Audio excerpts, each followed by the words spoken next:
Bonjour à toutes et à tous et bienvenue sur le podcast de l'Armée de l'air et de l'espace, le podcast de votre magazine Air Actualité.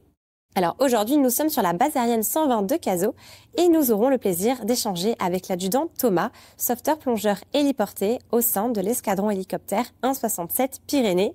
Mon adjudant, bonjour, merci d'être parmi nous aujourd'hui. Merci. Pour commencer, pouvez-vous vous présenter brièvement et nous dire quelques mots sur l'unité des sauveteurs plongeurs au sein de l'Armée de l'air et de l'espace? Bonjour, donc comme vous venez de le dire, je suis affecté sur la base de Cazaux, à l'EH Pyrénées 0167.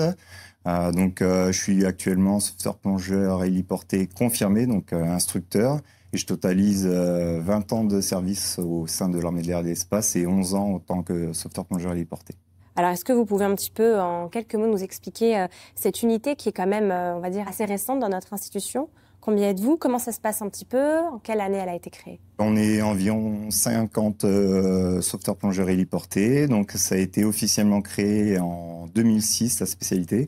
Avant, c'était une spécialité qui n'était pas permanente. Donc, ça veut dire qu'au bout d'un certain nombre d'années, on retournait dans sa spécialité d'origine. Maintenant, à partir du moment où on réussit les sélections plongeurs, on reste sauveteur plongeur héliporté jusqu'au bout. Être plongeur sauveteur, c'est avant tout sauver des vies, mais pas seulement. Avec l'hélicoptère, ici le Caracal comme outil de travail, quelles sont concrètement les missions que vous menez depuis la base aérienne de Cazaux? Premièrement, sur la base de Cazaux, l'escadron d'hélicoptères, il y a une devise, c'est combattre et sauver. Donc c'est une polyvalence, polyvalence des missions en temps de paix avec la SAR, c'est la recherche et sauvetage, et les missions en temps de guerre avec les opérations spéciales. Vous êtes plongeur sauveteur avec la spécialité gunner, artilleur en français, une particularité assez propre à l'EH Pyrénées. Alors en quoi consiste précisément cette fonction et qu'apporte-t-elle de plus aux opérations? Alors ça permet de faire de l'appui-feu avec une arme de sabord lors des moments de posée ou de récupération. Ça nous permet de faire de la protection de la machine, mais ce n'est pas tout. Nous sommes également sauveteurs au combat de niveau 2. Ça nous permet de faire des gestes paramédics qui sont salvateurs en temps de guerre. Et il y a aussi des polyvalences comme la corde lisse et aussi de la nacelle qui sont partie de notre panel de compétences. Et donc, ça nous permet de réaliser des opérations spéciales de haute intensité avec beaucoup d'audace. Derrière chaque mission réussie se cache un entraînement intense et permanent.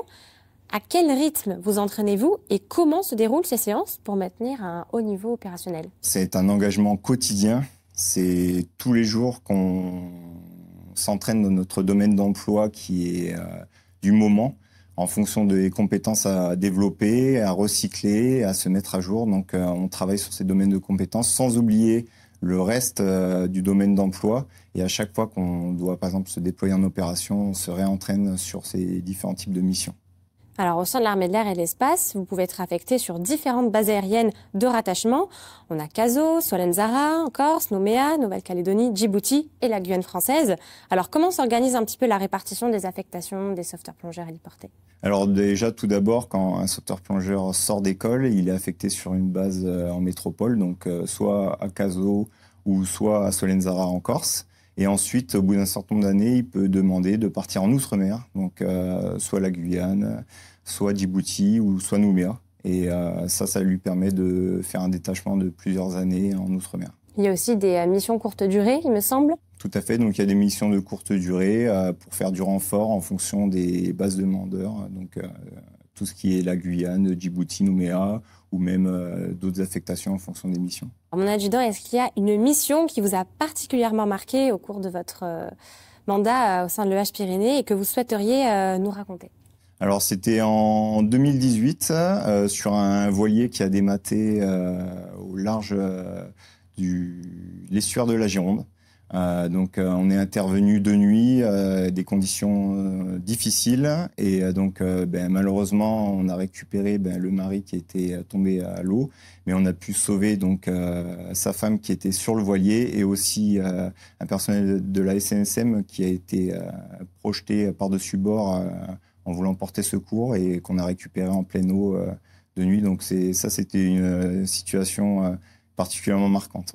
C'était une de vos premières missions de sauvetage? Non, j'en ai fait pas mal, mais après, c'était celle qui était les plus difficiles au niveau des récupérations, de par les conditions météo et puis aussi le facteur humain qui se rapproche à cette mission. Pour une personne civile qui souhaiterait rejoindre les rangs de l'armée de l'air et de l'espace, il n'est pas possible de s'engager directement en tant que plongeur, sauveteur héliporté. Il faut d'abord en faire partie, faire partie de notre institution pour pouvoir candidater. Alors, quel a été, vous, mon adjudant, votre parcours avant d'accéder à cette spécialité? Tout d'abord, vous avez raison, il faut être sous-officier au sein de l'armée de l'air et de l'espace, avoir des prérequis pour pouvoir se présenter. Et ensuite, il y a des présélections, que ce soit physique ou psychotechnique.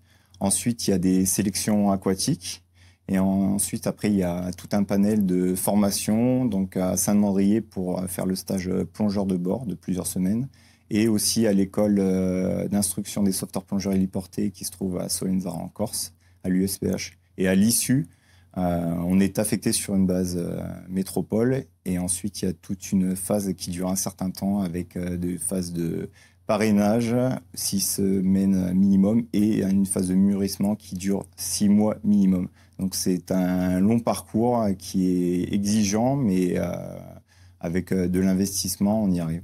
Et vous, mon adjudant, alors, quel a été votre parcours avant de rejoindre le corps des sauveteurs plongeurs héliportés? Alors avant, j'étais pompier de l'air. Avant, pour représenter les plongeurs, il fallait être soit moniteur de sport, commando ou pompier. Maintenant, c'est ouvert à toute spécialité sous offre. Donc, tout le monde peut le présenter en ayant les prérequis et en présentant les sélections. Merci beaucoup, adjudant Thomas, pour avoir répondu à nos questions. Avec plaisir.